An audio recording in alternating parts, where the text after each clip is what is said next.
Depending on which layout we're actually taking to a show, it determines what the configuration is at the back of the layout.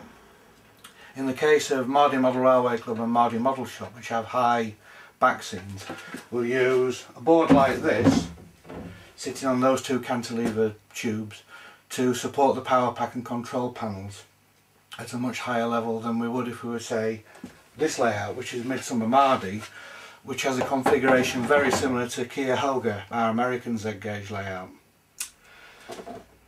Like all our other layouts, the control panels are carried in custom made flight boxes, and these are all painted the same colour. You'll notice there's a preponderance of brown.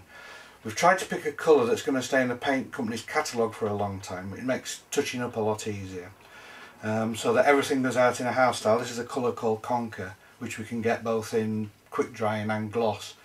And it means that over the years, as things get battered, which they invariably do at shows, it's dead easy to keep it looking tidy. It's also most important to actually standardise things like bolt sizes. So this control panel uses 10mm bolts, which go onto nuts on the inside of the boards, the same as it does on Cuyahoga and Mardy Model Engineers. It just makes life a lot more easy if you haven't got lots of different sized bolts when you're putting layouts together. This is going to bolt through there, and at the side of it we've got a universal power pack.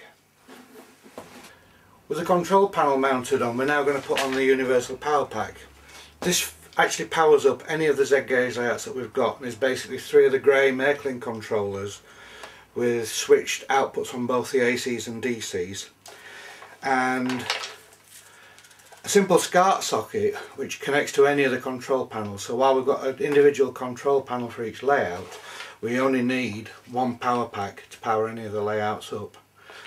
This gets quite a lot of hammer, obviously, because every time any layout goes out, this is the thing that goes.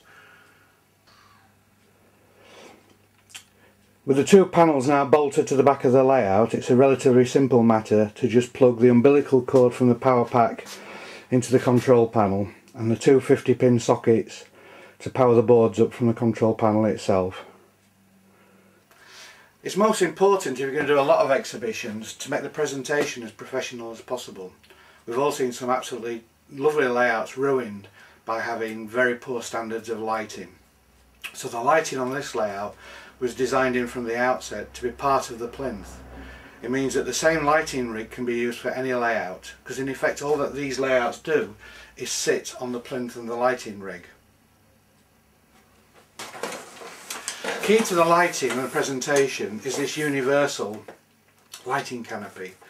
It uses a hinged white piece of fiberglass and actually uses this fluorescent strip light as the main structure, and has interchangeable fascia boards depending on which layout we're actually taking. A single 6mm bolt on either end goes up through the outrigger on the frame and is just held by a 6mm nut at the top.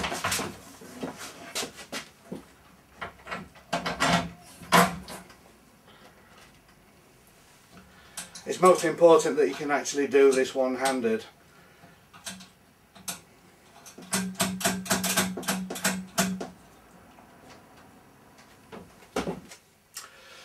At the other end, where we saw that cable coming up through the lighting frame, a 3-pin Weller socket engages with a plug on the actual lighting canopy itself, and then the hinge board is folded up and held with 2 twist latches, and again that's just going to bounce the light down onto the actual layout. Nice even light. All it remains to do now is turn it on and power it up.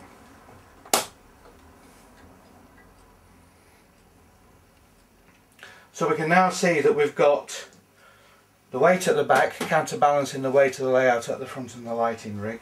The thing's actually manoeuvrable when it's set up, and it looks quite presentable.